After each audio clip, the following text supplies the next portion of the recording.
አላህ ለማንም አይዘገይም፣ ለማንም አይቸኩልም። ግና ትክክለኛ ጊዜውን አላህ ይጠብቃል። አላህ ያውቃል። እኛ የምንፈልገውን አላህ ጠንቅቆ ያውቃል።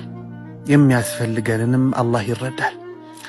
ለዚህም ሁሌም የነገራቶችን ትክክለኛ ጊዜ አላህ ይጠብቃል። ሁሌም በአላህ ተባረከ ወተዓላ ውሳኔ እንተማመን። ምክንያቱም ሁሌ ከአላህ የሚመጣልን ለኛ የተሻለው ነውና።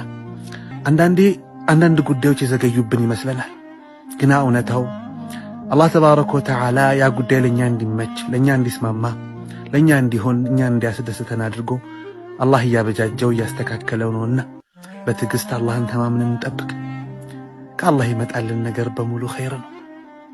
ኸይርን ከአላህ እንጂ ከማን አይተናል? ወዳጄ እንታገስ። በአላህ ማዘግየት ውስጥ መልካም ነገር አለና ያንን በትዕግስት እንጠባበቅ። አላህ ያስደስታችሁ።